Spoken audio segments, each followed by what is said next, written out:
You see, we all want happiness, fulfillment.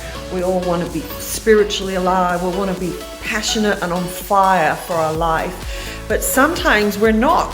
It's like, that sounds like fantasy to some of us, especially if we've come out of like a pretty hairy season where our emotions have been all over the place. We feel overwhelmed and we've come out of a toxic relationship, or we've had a relationship breakdown in the family, and it's like, oh my gosh, this vision of happiness and having that sense of meaning and fulfillment in our life is so far away.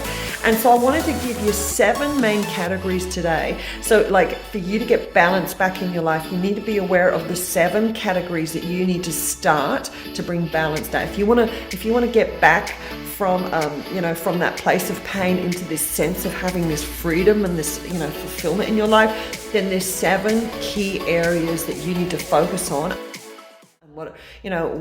What I did in my journey from pain back into my power, which means I'm taking control back of my life, where the areas where I've given it all away, my emotional state, my happiness, I gave it all away. It's like, no, I need to bring balance back. And so I had to work on these 7 areas one at a time. Okay, and I wanted to give you those 7 areas and a couple of tips for you to start to do that. And so when I was in my emotional state of not in a great place, I started to look at the solution. Okay, what's the solution? And what are the experts saying? What are the people who seem to have it all together? Who it wasn't just a Facebook fantasy story. It was actually, no, they were really happy. They were happy, and they were happy on the outside, and I knew that they were happy on the inside, and their life was kind of like the fruit of their beliefs and their thoughts and all that kind of stuff. So number 1, the one area that you need to focus on right now is your mind. And inside your mind, you have thoughts, beliefs, values, and the 2 things that really control your life are what you value in life and what you believe in life. And so first thing you need to do is you need to get your mind in order. What mindset have you got? Have you got a mindset that's growing and wants to find solutions? Or have you got a fixed mindset that says, this is it, this is my lot, I can't change, I can't grow, and there's no solution, there's only the problems? Now, if that's the case, you need to get yourself into a growth mindset, because growth mindset says, I'm in this place right now, I am accepting where I'm at, but I believe that I am gonna get to a better place. I believe I'm going to grow. I'm going to learn from this experience. I often say that your experience does not define who you are. It's how you come out, especially how do you come out of a painful experience, who defines who you are. Do you, in a painful moment, do you become the victim, or do you become the courageous and the bold? Because that's what defines who you are. Okay, number 2 is you need to be aware of your body. There's no point having all the time in the world, all the money in the world, all the friends in the world, all of the things that you would want if your health and your body is not running at capacity. You're not running on a full cylinder, if you like. If you don't have health, energy, and vitality, how are you going to show up to the world? If you're tired, fatigued, and grumpy. Well, I know who I like to hang out with. I like to hang out with people who are vibrant, got, health and vitality oozing out of them, because I kind of want that, All right, number 3 is you need to understand your emotions. You are a created being. Your spirit, soul, and body. And in your soul, yours your mind and your emotions. And your emotions, you need to know that your emotional state can be changed in a second. And you're like, what? No, when I'm having a sad day, it means I'm just having a sad day. Yeah, you might want to have a sad day, but you have a choice. You don't have to stay there. You can be sad for like 10 minutes and you can, opt out. Now, guys, I'm not talking about trauma. Okay, this is for everyday healthy people. This is not trauma. Trauma is a different, a deeper process for healing. Okay, so but you need to understand that your emotional states can be changed, and there's some tools that you can use to change your states. Now, when I first heard this, and I've done a lot of counseling and coaching and mindset stuff and NLP stuff. I was like, really? When I'm sad, no, I'm sad. And it's like I started doing these techniques, and it's like, oh my gosh, this stuff works. I can change my state from feeling unhappy and a bit flat and low into, oh my gosh, I'm feeling alive. I feel like the fire on me. I want to go conquer a mountain now.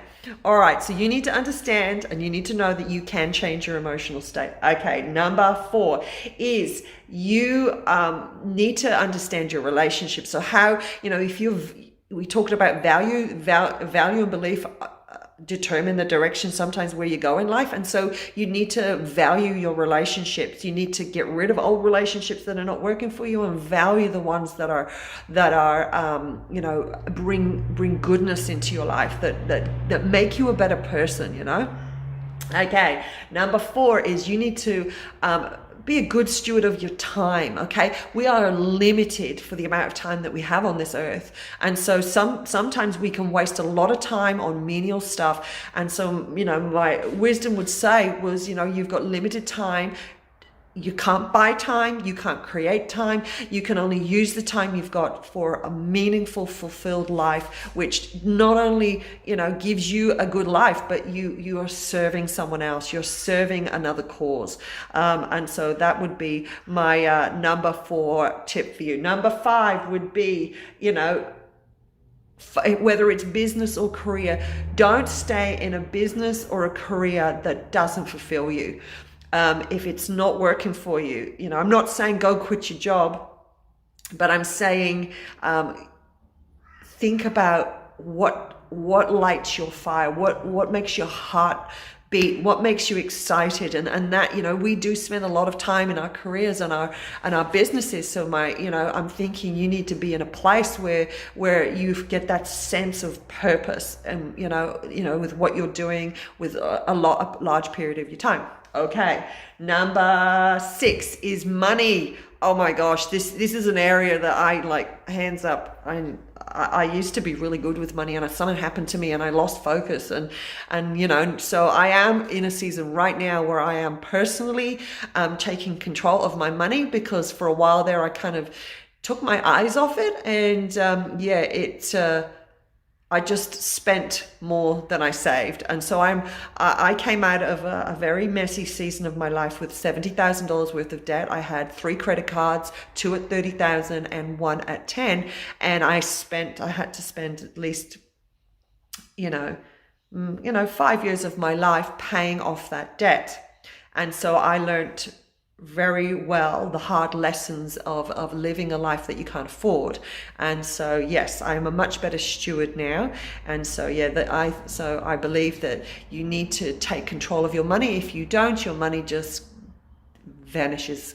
There is no accountability. If you're not watching it, if you're not being a good steward over it, it will just disappear. It'll be easy just to spend it and not know what you spent it on. All right, and number 7 is basically you really need to understand that you're like I said, your spirit, soul, and body. And we've talked about the body, we've talked about the spirit, the soul, but the spirit is something that I've had a 10-year journey for finding what was the truth for me. I went to the gurus, I went to all the people out there that said that they were the experts, they were the gurus on the, a spiritual awakening.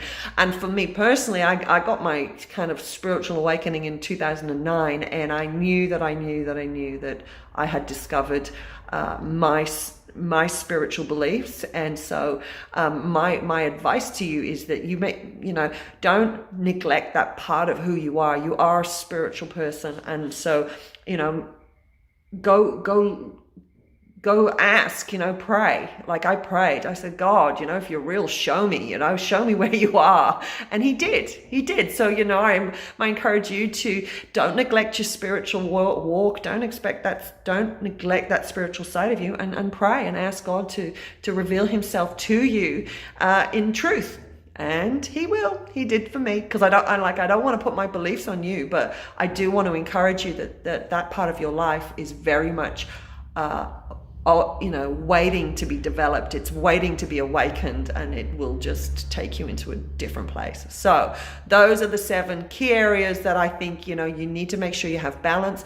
When I've studied successful people, I've studied happy people, and these are the areas of their life that they really took control of. And if you don't take control of them, something else or an emotion will, you might have like a spirit of lack in your life, and those it'll just consume you. You might have deadly emotions operating in your world, and it will consume you. So you need to be very self-aware of those key areas and bring value, bring focus onto those areas and get them developed. All right, my name's Dawn Osborne. I am a fearless coach, and I love to take people from fear and pain into freedom. If you love this podcast, then please share it. Please, tell me if contact me, tell me if it helped you. And otherwise, you can get my free ebook. If you want to start on the emotional healing journey, you can get my free ebook, and it's on my Facebook page. Go to Dawn Osborne. It's on my Facebook page. It's on my there's a link there, and you can download my free book, and that will help you start your emotional healing journey. Apart from that, you have an amazing day, and I will catch you next time. Bye.